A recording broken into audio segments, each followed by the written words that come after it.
શિક્ષણના નામે કૌભાંડ અને સરકારી તંત્રની ઘોર બેદરકારીનો એક કિસ્સો સામે આવ્યો છે, જ્યાં સરકારે જે જમીન ભવિષ્યના શિક્ષકો તૈયાર કરવા માટે આપી હતી ત્યાં આજે ભૂમાફિયાઓ નાળિયેરીના બગીચા બનાવીને લાખો રૂપિયાની કમાણી કરી રહ્યા છે। માંગરોળ જ્યાં શિક્ષણના ધામને ભૂમાફિયાઓનું આશ્રયસ્થાન બનાવી દેવામાં આવ્યું છે। રાજ્ય સરકારે માંગરોળ તાલુકાના શૈક્ષણિક વિકાસ માટે કેળવણી વિભાગને દાતાર મંઝિલ બંગલા સહિત આશરે 36 વીઘા જેટલી કિંમતી જમીન ફાળવી હતી।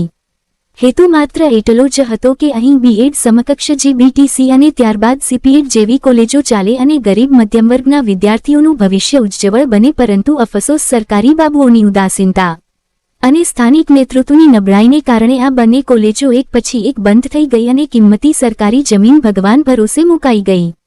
કોલેજો બંધ થતાં જ ગીધની જેમ નજર માંડીને બેઠેલા ભૂમાફિયાઓએ આ આખા કેમ્પસ પર બેફામ દબાણો કરી લીધા। જે જમીન પર ક્યારેક સરસ્વતીના શ્લોકો ગૂંજતા હતા, ત્યાં આજે ગેરકાયદેસર નાળિયેરીના બગીચાઓ લહેરાઈ રહ્યા છે અને ભૂમાફિયાઓ સરકારી મિલકતમાંથી દર વર્ષે લાખો રૂપિયાની કાળી કમાણી કરી રહ્યા છે। આનાથી મોટી શરમની વાત બીજી શું હોઈ શકે કે દબાણો હટાવવા માટે જૂનાગઢ ડીએલઆર કચેરીએ જમીન માપણીની ફી ભરવા માંગરોળ મામલતદારને ક્યારનોય પત્ર લખી દીધો છે, છતાં સ્થાનિક તંત્ર કુંભકર્ણની નિંદ્રામાં સૂતું રહ્યું અને ફાઇલ ધૂળ ખાતી પડી રહી। હવે આ દાતાર મંઝિલની જમીન પણ છીનવી લેવાનો આખો તખ્તો તૈયાર થઈ ગયો છે।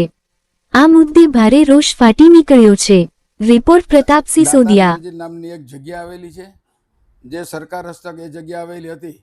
વર્ષો પહેલાં 1989માં શારદા ગામ સંસ્થાએ એ જગ્યાને બીઆરએસ કોલેજ ચલાવવા માટે ભાડે માગેલી અને સરકારે એને 1 વર્ષ માટે ભાડે આપેલી। ત્યારબાદ એનું નવું મકાન શારદા ગામ મુકામે થઈ જતાં સીપીએડ કોલેજને 15 વર્ષના પટ્ટે માગેલી અને સીપીએડ કોલેજ બનાવવા માટે 15 વર્ષ સુધી સરકારે એને ભાડાપટ્ટે ઉપર આપેલી હતી। એ પછી ભાડાપટ્ટો પૂરો થયો અને સીપીએડ કોલેજ પણ બંધ થઈ ગઈ, બધી જગ્યા સરકારને સોંપી દીધી। હાલ એ જગ્યા સરકાર હસ્તક છે, પરંતુ ત્યાં પૂરેપૂરી જગ્યા ઉપર પેશકદમી કરી લીધી છે। ત્યાંના જે મકાનો હતા એ પાડી નાખવામાં આવેલા છે, ત્યાં કોઈ માલ સામાન રહ્યો નથી, ખાલી નામની જ જગ્યા રહી છે। એટલે મેં મારા જાણવામાં આવતા મેં ફરિયાદ સંકલનમાં પ્રશ્ન મૂકેલો છે અને આ જગ્યા વહેલામાં વહેલી શકે સરકાર હસ્તક લેવાઈ જાય એવી મારી માગણી છે।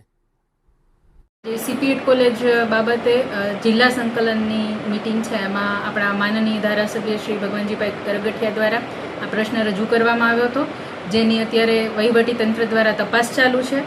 જે પણ વ્યક્તિઓએ દબાણ કરી એની પૂરતી તપાસ કરી એમને નોટિસો આપી કાયદેસરની કાર્યવાહી કરી અને આંતર વિભાગનું સંકલન કરી આ અન્વયે કડક કાર્યવાહી કરવામાં આવશે અને જે પણ સંબંધિતો હશે એમની પાસેથી આ દબાણ દૂર કરવામાં આવશે। સીપીએડ કોલેજ છે માંગરોળ તાલુકાના માંગરોળ અને માનખેત્રાની વચ્ચે સીમાડો છે, ત્યાં આવેલી છે। એટલે આ બાબતે આપણે માપણી તેમજ વિવિધ જે આપણી વહીવટી પ્રક્રિયાઓ હોય એને કરી અને આ બાબતે આપણે દબાણની કાર્યવાહી કરવામાં આવશે।